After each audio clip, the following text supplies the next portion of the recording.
Hello, and welcome to the Sustainability Leaders Podcast, part of the Jobs with Impact compendium of resources for people who want to make a positive impact on the world.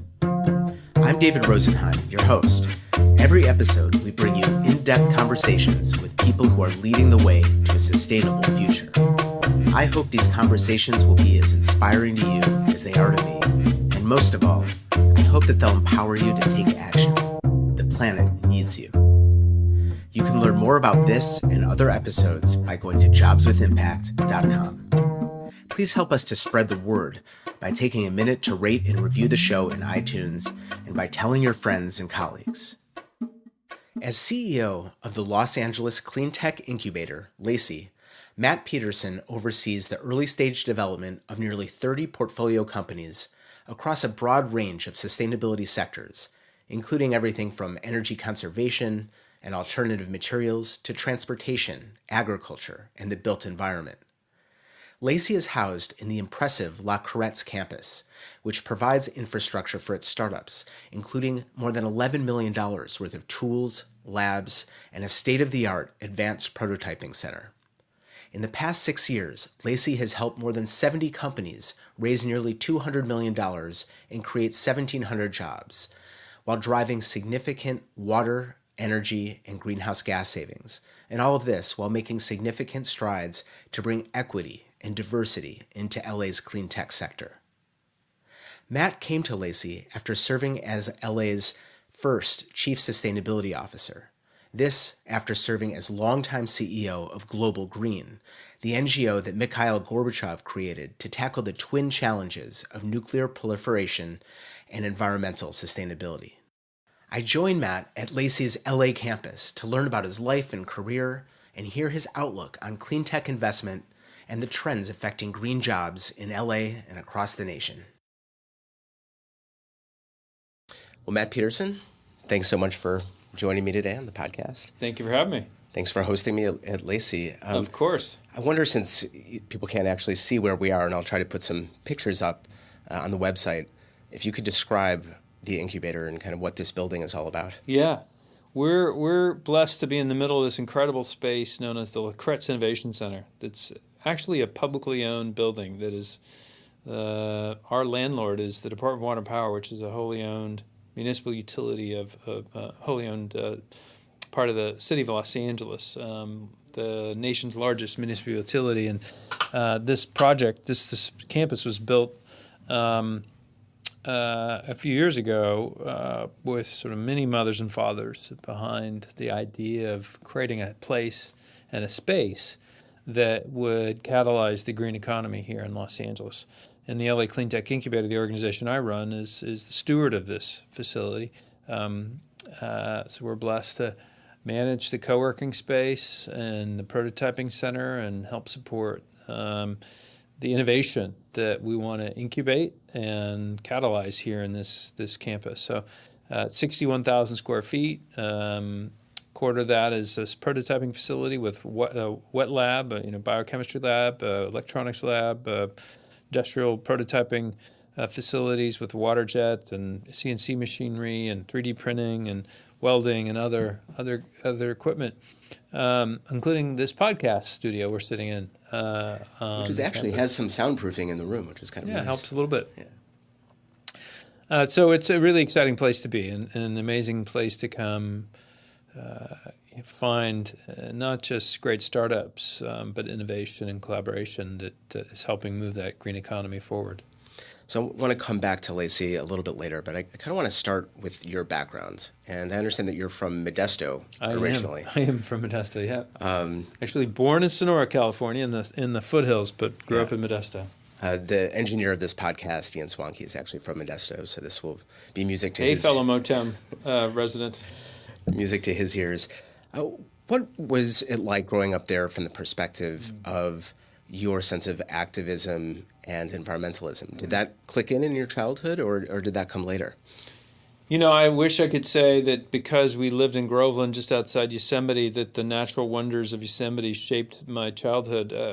It did later on. But what I really remember were a couple things growing up in Modesto. One, at a young age. I remember my brother making a Super 8 film about ecology. It was probably around the first Earth Day, and when pollution really was, air pollution particularly was really a challenge, in particular in places like LA, but even in a place like Modesto, it was noticeable with the burning of fields and tailpipe emission, industrial emissions, and my dad tells a story around that time where we were at the park, this place called Griseta Park, a beautiful park near downtown. And it was after a busy Sunday, and he said, I looked around at all this trash everywhere, and people had left it, had their good times with their picnics and family celebrations and just left the trash behind. And I said to my dad, Dad, we got to do something to take care of our planet. I don't remember that. He tells me that story, but clearly something had an impact on me at a young age. And then when I was around 12, I remember driving outside Modesto and seeing all this agricultural land, peaches and almonds and all sorts of the stuff that makes up that breadbasket that is the Central Valley, and all being plowed under for suburban tract homes, which didn't make a lot of sense to me intuitively. I mean, how are we taking all this fertile land and building these homes? And clearly people need a place to live. It's not the point. It was just something struck me about that. How do we find that balance? So those are memories growing up in Modesto that shaped me at a young age, and then in that time I used to spend a good bit of time in Yosemite. I went to John Muir Elementary School for a couple of years and got exposed to Muir's teachings, and all that added up to me as I entered my career to focus on the environment as one aspect of something that I was very passionate about. But you went off to school at Chico, and you studied government. Mm-hmm. Now, somewhere in there, I read that you managed your dad's campaign to be superintendent of schools. That, I assume, came after college. Yeah. Why did you choose to study government and politics? My mom was always active in the Democratic Party. Her dad was an entrepreneur and self-educated man. He, I think, went as far as the 6th grade and built a multi-million-dollar business making turkey and poultry processing products. But my mom was always committed to public service. Progressive politics, I should say, and my dad committed to public service, being a lifelong educator, and that all added up to me really seeing the need to help make the change we want to see in the world. And with those two things, like I started off as a business major, and then switched to political science and public administration minor. I got a minor in business administration, a double minor, and I think it was that notion of hey, we need to do something to create the world we want, and the change we want to see in the world, and that commitment to public service that shaped me at a young age and took me in that path. And the thing that really made the point was I had some great professors at Chico, and before that at Modesto Junior College. There was a guy named Randy Siefkin, who was a great college professor there, and then some great professors who shaped me at Chico. But in between, during 1988, I took a year off from college and worked for the Dukakis campaign. And I had been an intern in Sacramento in the summer of '87, and interning for our state senator from Modesto. And people were like, hey, you should really take the year off and go work on a presidential campaign. And so I explored, Biden's campaign and Gephardt's campaign and Dukakis' campaign, the ones that spoke to me at the time.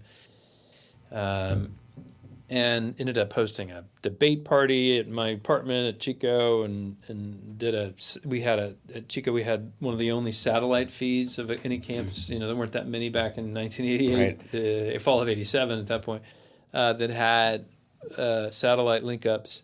So we participated in this candidate forum with Dukakis when he was somewhere in Texas. I think maybe it was University of Texas, and we got a question on air and had the live satellite link. And anyways, I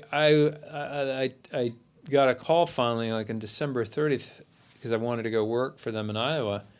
hey, we're ready. Come on, get in your car tomorrow. Be here by January 2nd, and we'll do a little training, and then you'll be put out in the field. And so it's a cold time of year to be in Iowa. I know, and so I dropped out of school or whatever, took a leave of absence, quit my part-time job, told my roommates I was taking off, and drove to Iowa. And my car broke down 3 times on the way. Had to ditch it in Salt Lake City, and they finally flew me the rest of the way to Iowa. Oh, that's a long way of saying that was an extraordinary life-shaping experience, going and doing that work, retail politics in the Caucasus, and sitting down and talking to farmers. But growing up in Modesto, I would say that it's got a Midwestern sensibility. So it prepared me to go, I think, in some way, to talk and sit down with sort of the common sense approach of the farmers in Iowa who are struggling with their economic conditions that they're facing with growing corporate agriculture and the small farmer struggling, and all that shaped why I ended up in politics and studying public administration and political science. So it's interesting, though, that your path obviously diverged. I mean, had you thought at that time that you would actually go into politics yourself? At a young age, I think I thought about running for office in Modesto or something, but it didn't. The shifting nature of the political spectrum in Central Valley didn't align with where I was headed. A little more. That became more of a. It was Reagan Democratic country then, and it sort of became. It shifted more to the Republican side, and had moved to LA at the time, and just started to realize I could also create change through the nonprofit world, and so where I stayed for most of my career. But you did manage one U.S. congressional campaign, isn't that right? Yeah, for Tony Bielenson? I ran Tony Bielenson's campaign in 1992 as his day-to-day campaign manager, and he was one of the top 10 races. He was in a vulnerable seat running against Tom McClintock, who was from Thousand Oaks or Simi Valley, I can't remember. Tony refused to do polling, and very old school candidate, and a gentleman, and a true scholar, and a gentleman, and he was a champion for the Santa Monica Mountains, and that's what sort of cemented the move I made towards environmental issues, and working for Tony, who was a true environmental champion. And I learned a lot in working with him, one of the quiet giants in Congress. He retired a couple of years later. He was there for 20 years, wasn't he? Oh, yeah, he was. And at what point then did you go, you studied at USC, right, to get your master's right in after that campaign. Public administration. So it was after that, okay. Right, yeah. Okay, so you're probably spent most of your career running Global Green, right? Which you can probably describe it better, but this is sort of the U.S. chapter of an organization, Green Cross, that was founded by Mikail Gorbachev to focus on both environment and nuclear proliferation. Right. My understanding of Global Green was that it was more focused on environmental issues, or did you focus on both? We did a lot of work on national security and chemical weapons and nuclear weapons and non-proliferation. So it was started really given Gorbachev's leadership, who was the president of the founding president of the international organization. We focused a lot on nuclear and chemical weapons destruction and what was known as the Non-Lugar program, or the Cooperative Threat Reduction Program, where there was a concerted effort on behalf of the U.S. government to help former Soviet Union and the scientific community that was surrounding that nuclear chemical weapons complex, if you will, how to make sure that they weren't targets for terrorists who could pay them to buy their knowledge. And so that was part of it. But the other part of the program and what we were doing was implementations of the Chemical Weapons Convention and different non-proliferation treaties that we were focused on the nuclear weapons side, and played an instrumental role in really helping get some breakthroughs on the Russian side on a chemical weapons facility that had a lot of VX nerve gas called Shuche near the steppes of Siberia. And so we had staff that spent a lot of time there helping build public support and worked with the American contractor who was hired by the U.S. government to build that destruction facility and make sure those weapons didn't get in the hands of the wrong people and that people didn't suffer if there was an accident. Originally, that site had a padlock, a bicycle padlock on the fence that was surrounding this VX nerve gas, and 2 Russian guards who were underpaid and covering that whole, yeah. So it was scary stuff. But we also did a lot of work on other environmental challenges. Globally, we did a lot of work on water. In the U.S., we put a lot of our efforts into renewable energy, building energy efficiency, green buildings, sustainable cities, working a lot on sort of how do we green affordable housing, how do we green schools where our most vulnerable populations, youth and low-income families, lived and spent their days, and how do we make those higher-performing buildings that are healthier, lower the energy and operating costs, and really be a leverage point for change by showing we can make green building affordable and therefore accessible. So how did you get into Global Green? I mean, what was your pathway? And what was the organization like when you were a co-founder, right? So you started... This is the first executive director, founding co-founder is the first executive director, and it was still largely, it was crystallizing around the world. And I met a woman named Diane Meyer-Simon, who my roommate had connected me with and said, hey, Diane is working with Gorbachev to build this organization. Sounds like something you might be interested in. And went up and met with her and got really excited about it. I was at the time running this little nonprofit called Americans for a Safe Future, which was trying to create a more rational, low-level radioactive waste policy.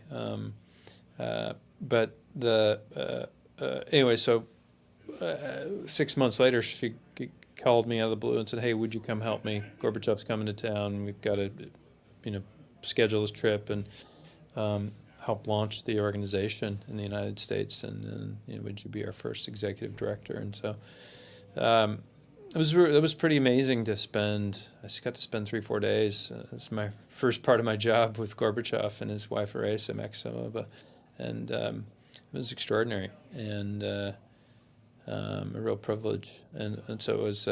Went from there to building an organization that wasn't defined just by Gorbachev, but obviously he brought so much to the table that we were able to build an organization with his help that really, tried to achieve its mission of creating a value shift. Did you continue to interface with him over the years? And what was sort of the, lessons learned from him or inspiration drawn directly from him? I think the thing that I took away from Mikail Gorbachev was to never shy away from thinking big. Why? To create the change we need in the world, you have to throw down some big ideas sometimes and take some risks. As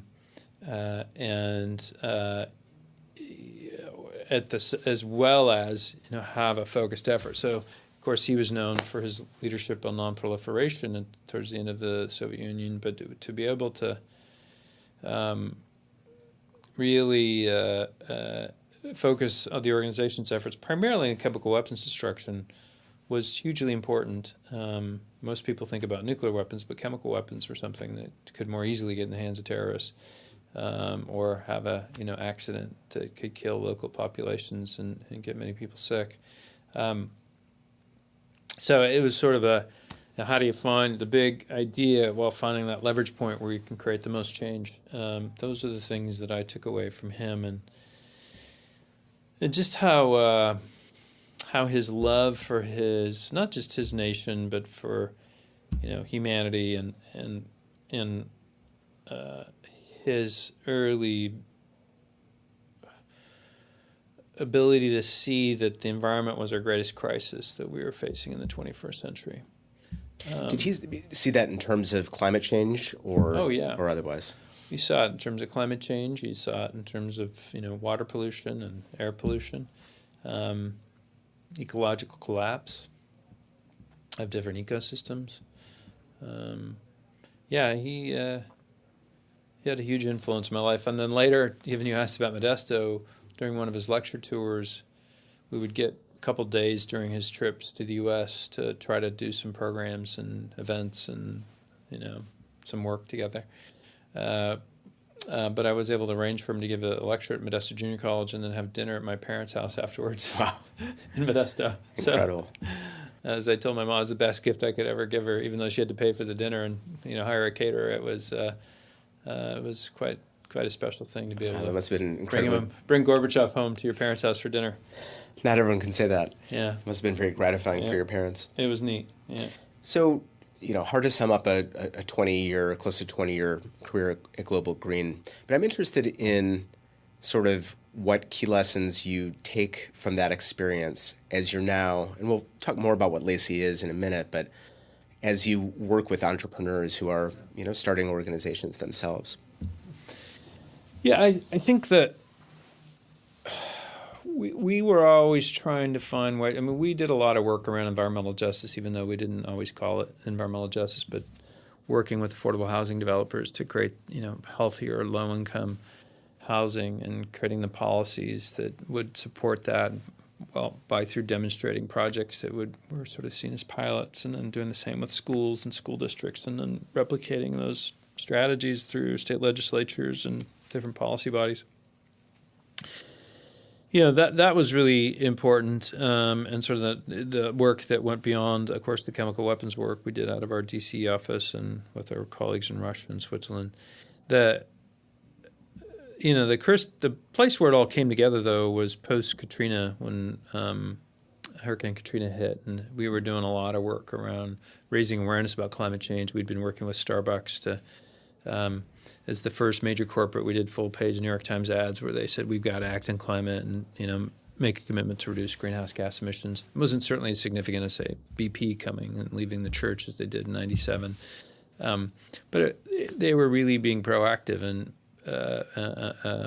so we were doing messaging with them and advising them on their own climate commitments, but the work with cities and schools and housing all came together after Katrina, and I had this crazy idea of we were a staff of 14, 15 people. How could we make a difference? So I put out this vision for rebuilding New Orleans to be the first green city in America. And there were other people that had put out similar ideas. Van Jones had put some ideas out, and others. But we raised a little bit of money. We went down a few weeks after the storm, engaged locals, hired somebody locally, raised some more money. We were able to open an office a few months later. Abe got proposals into the Bush-Clinton-Katrina Fund and got $2 million to help green schools around New Orleans and the reconstruction, and create a policy that required all the $2 billion in new school and school reconstruction to be LEED Silver or better. And so it left behind, at least that we know the schools were going to operate well and be healthier and better daylighting and the things we know that matter for kids and better air quality. So it was that social entrepreneurial approach that I think shaped me. And then we happened to go to the first Clinton Global Initiative meeting and ran into Brad Pitt and shared my vision with him. He's like, wow, that's really exciting. It'd be great to see what we could do together. And 6 months later, he reached out and said, let's do a design competition. And we ended up building 5 single-family homes and a community center in the Lower Ninth Ward that are all occupied. And the average energy bills for those homes is $25 a month. I haven't checked in the last few years, but including in the middle of summer. So LEED Platinum, nearly net zero homes, and really trying to, again, prove by example and then shaping policy around it. And Did others take up that example?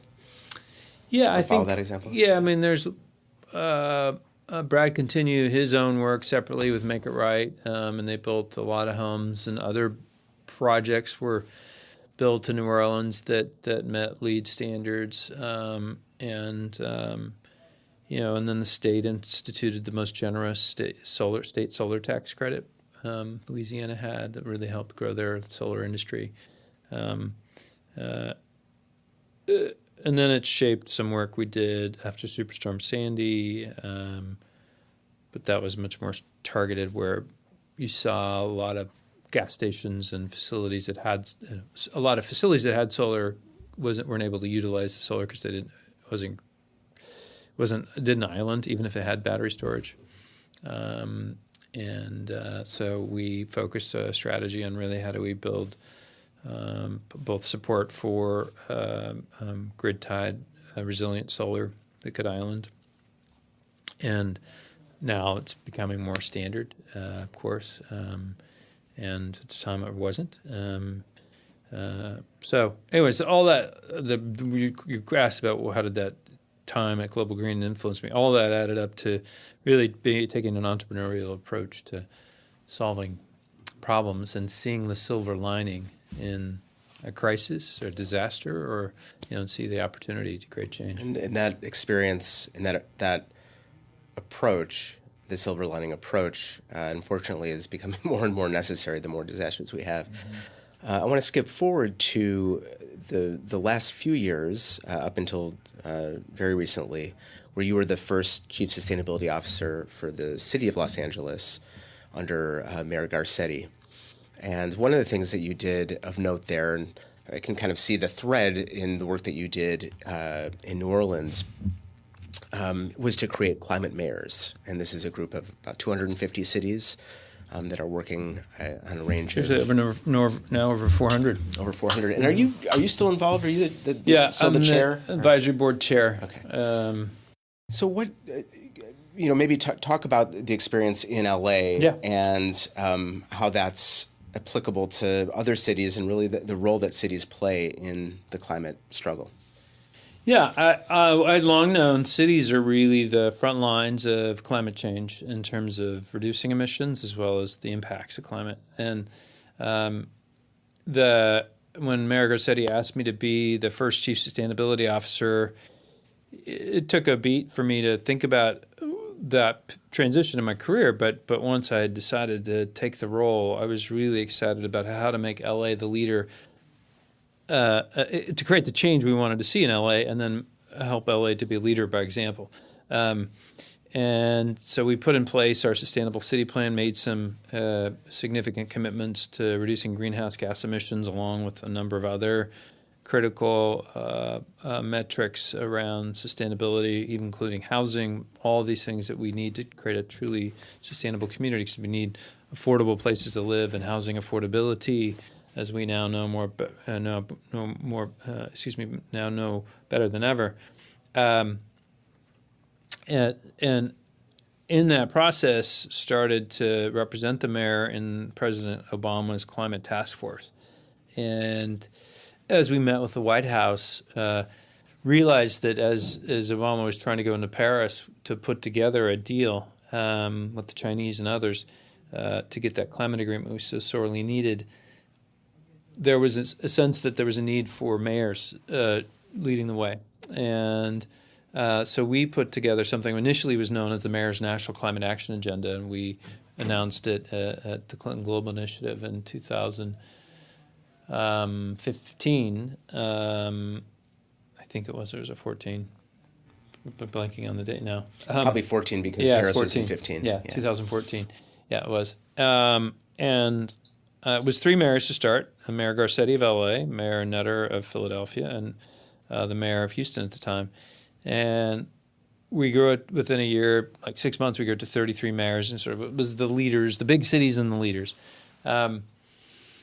And we helped in LA host the U.S.-China Climate Leaders Summit that got the Chinese mayors in LA to see the mayors from across the U.S., and that helped the Chinese negotiate. The State Department said, hey, this was really great because it showed the Chinese that it wasn't just President Obama's rhetoric about the reductions. It showed that the cities were really willing to take action. And that was a piece of helping build that confidence and the political will. To get the deal we wanted in Paris and needed in Paris. Of course, fast forward, it all changed when Trump was elected. We changed the name to the Climate Mayors over the preceding summer, and recognized that we needed to be more aggressive in recruiting others to join us and adopting the Paris Climate Agreement in our communities. So We initially wrote a letter to Trump. That grew our ranks from 33 to 70, saying, hey, President-elect Trump, work with us on climate change. He then indicated after he was inaugurated that it didn't look like he was going to work with us. We wrote him one more letter. That grew to 120 or so, I think, mayors. And the whole time we were waiting for the what we heard was coming, which was his intent to withdraw from the Paris Climate Agreement. Literally every morning I would wake up at 5 a.m. to check the White House schedule to see if Trump had a meeting on something on a schedule around, doing something to the EPA or wherever it was going to be, where he indicated that he was going to withdraw, and we had sort of prepared the mayors to do that. So to respond. Yeah. So when he did, I think it was June 1st, and we had 70 mayors signed up and ready to go.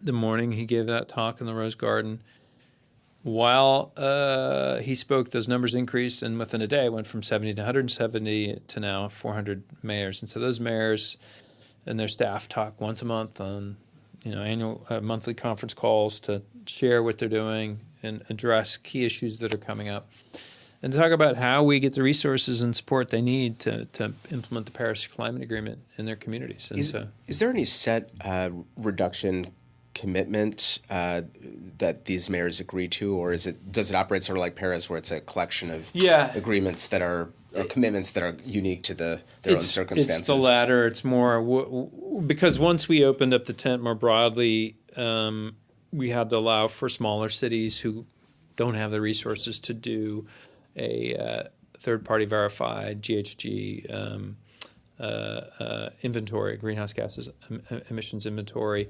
So we had to be a little more broad. So you needed to make a commitment, report on your reductions on a regular basis, and have an action plan of some kind. So obviously, at the bigger cities, it's much more sophisticated, more comprehensive. Smaller cities, it's, hey, we're going to reduce our energy use in our city hall building or whatever. It's appropriate for them of a city of 50,000, 20,000 people, whatever it might be. So it's a broad range, and there's been an effort to try to attenuate how to help those smaller cities that don't have the resources of an LA or more proactive cities like Santa Monica or Somerville, Massachusetts. Mm-hmm. And when you were working in Los Angeles, what were the and hopefully still are, the sort of big green job trends? What are you seeing at a big city level that's driving job growth in the clean tech or clean energy sectors?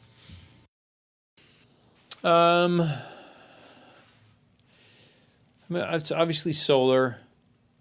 It's strong job opportunity and energy efficiency.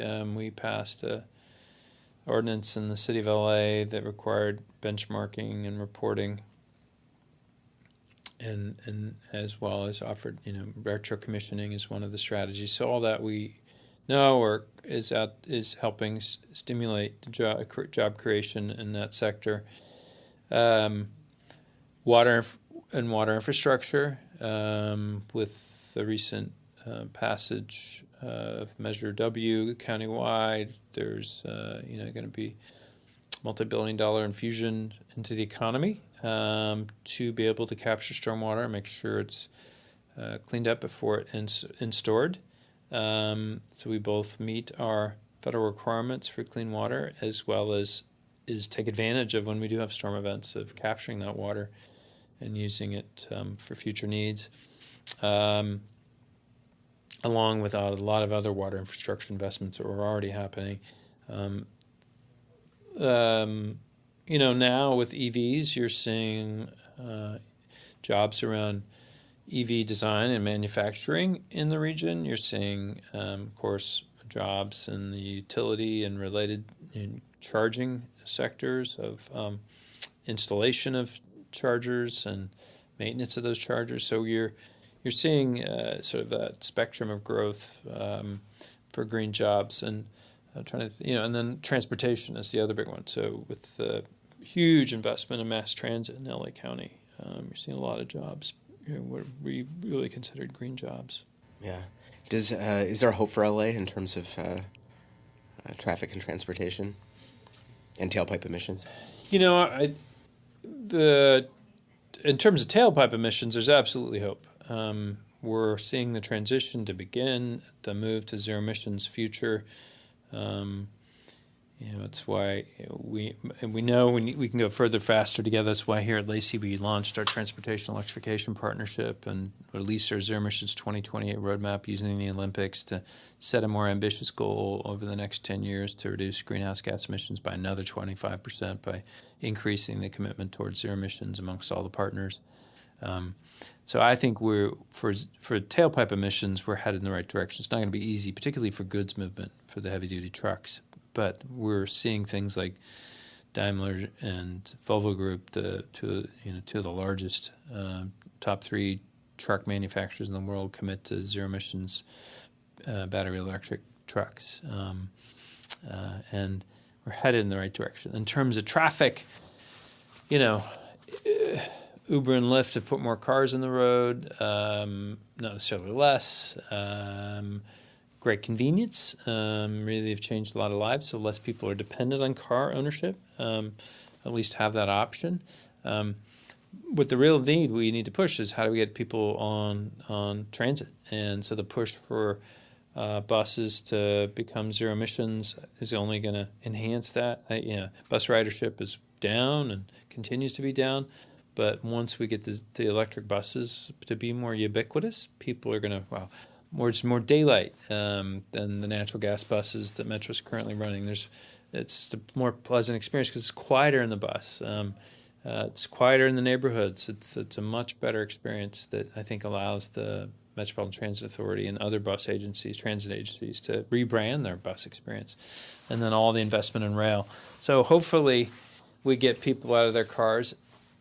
And we're seeing innovation like electric scooters that is eroding the 2 to 3 mile trips market share for Ubers and Lyfts, which is where we know we needed to reduce traffic. In the Sustainable City Plan, we put a goal of reducing trips of 2 miles or less. But our strategy then was how do we get more amenities in neighborhoods so people want to walk and bike. We didn't anticipate electric scooters, that's for sure. Right. I was riding an electric scooter down Mission Street in San Francisco a week or two ago, and kind of feared for my life. I'm a little bit too old to be falling off of one of those things, and I'm riding down. Of course, you're supposed to wear a helmet. Yeah. Who carries a helmet around when they pick up one of these things? Yeah. A little bit scary. Okay, so let's talk about LACI and what's going on here. I'd love just kind of an overview of that. You mentioned some of the facilities here. What are some of the interesting businesses, and how does LACI support these businesses? Yeah, so we have a few functions. One is this landlord. We curate this campus, so it's a mix of startups that are in our portfolio. There are nonprofit organizations here. There are other companies that rent space here that are aligned with our mission and sort of the spirit and ethos of the campus. And every campus community member has to commit to participating in the community. It's just not a space you rent like a WeWork. You really need to make some commitment to your co-inhabitants here. So that's a big part of our role. But in terms of the work we do with startups, we have 35 startups in our portfolio, and what we do is offer them, provide them with funding from the city. We provide them with services, coaching services through executives and residents, and that could range from anywhere from helping them with their pro forma or their business plan or their deck for pitch deck for investors. We're offering shared services, so legal, accounting, marketing, what have you, so that they can, the back end of what they need, their back office, they can do more efficiently. Offering HR help as well, and then access to markets, access to investors and investment. So those are the things that we're doing, and do an annual investor day that we allow our portfolio companies to pitch to investors and try to facilitate introductions all the time. So that's one dimension of our work with business. And then the other is sort of on our partnership side, where we're trying to bring in industry leaders, and our transportation partnership is the best example, which I mentioned briefly earlier, where we're working with utilities and others, as well as automakers like BMW and now Nissan and Audi,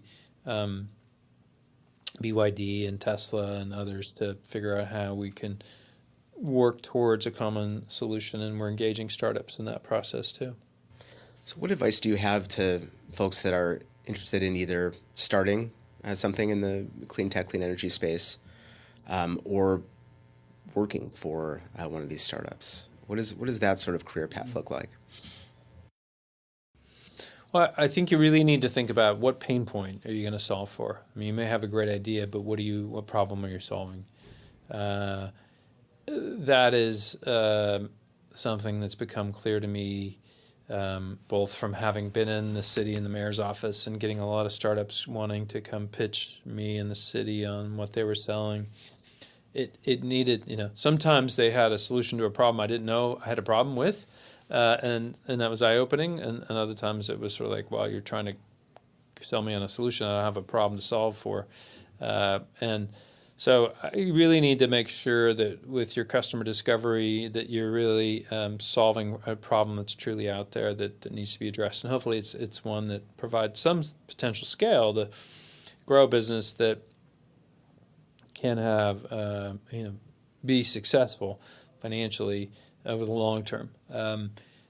In the clean tech space, it's less likely you're going to create the next Facebook. I mean, a lot of it, they're hardware-based companies, or they're taking more time to ramp up, to get access to the markets they want and hit their growth that they want to achieve whatever it is that the problem they're addressing.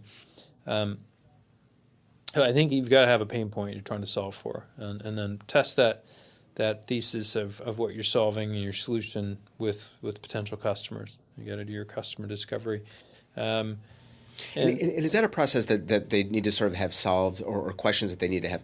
Certainly the pain point. But in terms of the customer discovery, is that something that is done while they're housed here, or that they hopefully need to come? They've done some of that before, because we're not a Genesis stage startup. Like, it's if you've just had your idea and you put it on a piece of paper and say, "Hey, I'm really smart and this is my solution to this problem." Like, great. Go do a little more customer discovery, or do it at all if you haven't, and come back and see what the market says to your idea. And we want to be a little bit beyond. Usually, we're best suited to help startups where they're a little beyond just the Genesis stage. And can you describe sort of what's next in terms of or what's available these days? How would you characterize sort of the venture funding landscape for the types of businesses that are housed here? And is there sort of a percentage or a ratio that you see kind of moving on to institutional funding after being at LACI? I don't know that I have the data at hand to directly answer that question. I would say we see a certain number of the startups we've supported over the years that have become lifestyle businesses. Maybe they had ambitions to be large, high growth startups that really get market traction and market share, and sometimes they just become good lifestyle businesses for the founders, and that's okay. But that's is that okay just in terms of LACI's model? I mean, I guess I'm unclear as to how much this operates as a fund versus you guys are funded. Be nice if one or two of these do really well. We started off as our genesis as an organization was an economic development initiative with the city, a public-private partnership to help support the green economy, create local green jobs, and for us to help them to succeed. So we're not our portfolio company. Our incubation services are not targeted to try to help lifestyle businesses, but if it's not a bad thing if somebody comes in and ends up with a lifestyle business, it's okay. We may graduate them and say, hey, good luck. We're not able to help you long term with that, but we give them some assistance along the way.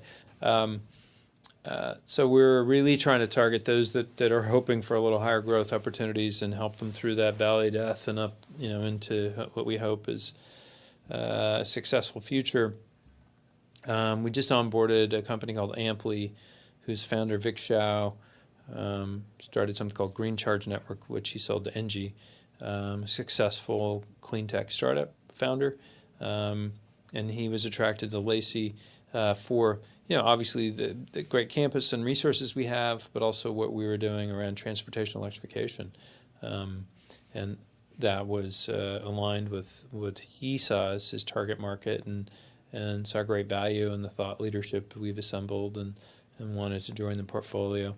And we have other startups where we, that imprimatur that we provide, once they're in the portfolio, helps them get access to market and capital and things they need to succeed as a startup.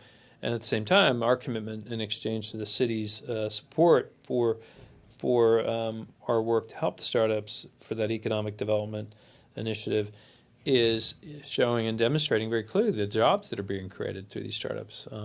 And the businesses that we're helping succeed and grow. And are you having this sort of impact, you personally, I guess? You've had this range of roles, and obviously Global Green achieved a great deal, and it was something that you founded and were able to grow and had international impact. Being in the CSO seat for the second largest city in America, and in creating the group of hundreds of mayors that still exists, obviously had a lot of impact. How do you sort of view the seat that you're in now in terms of impact on the future of the planet? Are you having the sort of impact that you want to have? Yeah, no, I think we're really hitting our stride. I mean, we started with this incredible campus and a great track record of the organization when I came in the door a little over a year ago. The places, we're helping these startups in our portfolio. We're attracting increasingly dynamic startups that want to be here as part of our portfolio. We've created this transportation electrification partnership with the key players, making a commitment to make LA the leader globally in zero emissions transportation, with passenger mobility and goods movement as part of that, and using the magic and the imagination that the Olympics can help capture to accelerate that progress. And the other thing that I think we're really doing is working to bring the benefits of the green economy to disadvantaged neighborhoods that have a history of underinvestment and have burdened with environmental pollution that other communities just don't have, and that's places like Watts and Pacoima, where we're bringing our partners and we're demonstrating technologies and we're piloting technologies. We're trying to help bring things to those communities that improve the quality of life, be part of reducing emissions regionally as well as globally.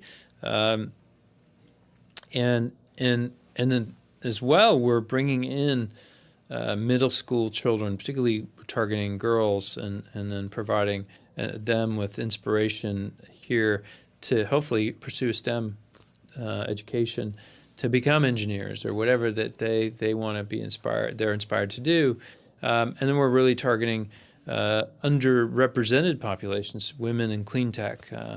People of color who are founders who have a harder time getting access to capital, but whom we know study after study show women in the C-suite of startups helps lead to higher value creation and greater, more successful companies.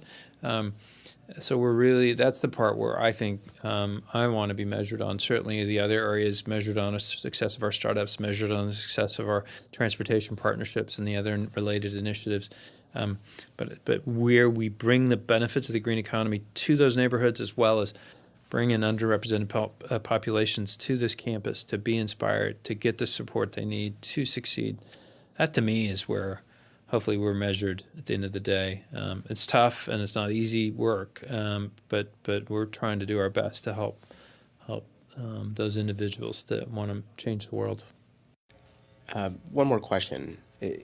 As you're looking at these young people and trying to spark their curiosity and inspire them with exposure to some of the technologies and some of the impact that they can have, what maybe as they get a little bit older and they're getting ready to get out in the world, or maybe they're starting their college careers, what advice do you have for people that see hear the call of the need to save the planet? Is there any sort of words of wisdom that you can leave us with as they embark on their careers?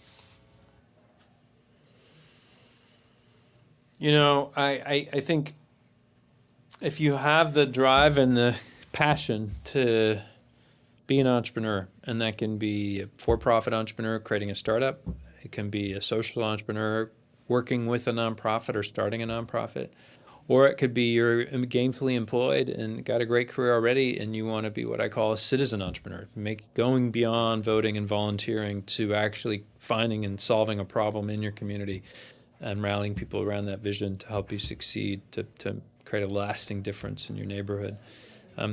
It's to take that essence of the American spirit of being an entrepreneur, to be the pioneer, to create the change, but for good.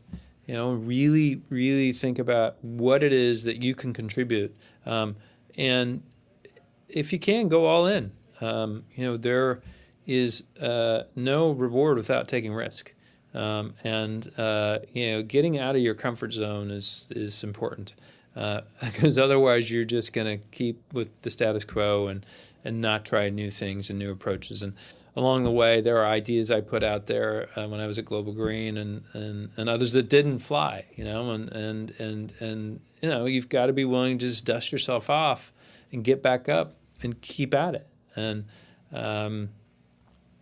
when I remember when I went into New Orleans, there were people saying, "Well, it's too soon to go help New Orleans," or "Who are you to go think you can help New Orleans?" And every time somebody gave me, some reason why I shouldn't do it, there was something inside me that knew that it was the right thing to do, and something greater than me was working through me that say, "Okay, you got to keep going." And when you're an entrepreneur, you've got to have that fortitude and that will to you've got to take some feedback, and if things aren't working, you got to rejigger your plans, but just at those early stages, don't let the doubters stop you. You've got to keep going, and if you've got a goal to make the world a better place and create a strong business while you're doing it, or a help a nonprofit succeed, or make a neighborhood a better place, those are all where you've got alignment, and so it's worth rallying people around you, and people are going to want to join with you in that mission. And I think that's really is be willing to take risk, be clear in what you're trying to accomplish, and invite others to help you along that journey. That's great. Well, Matt Peterson, thank you for your time today, and thanks for the great work that you're doing. Thank you for your time and your interest. The Sustainability Leaders Podcast is a resource of Jobs with Impact. Our engineer and associate producer is Ian Swanky. Theme music also by Ian Swanky. I'm David Rosenheim. If you like the show, please tell your friends and give us a rating and review on iTunes. See you next episode.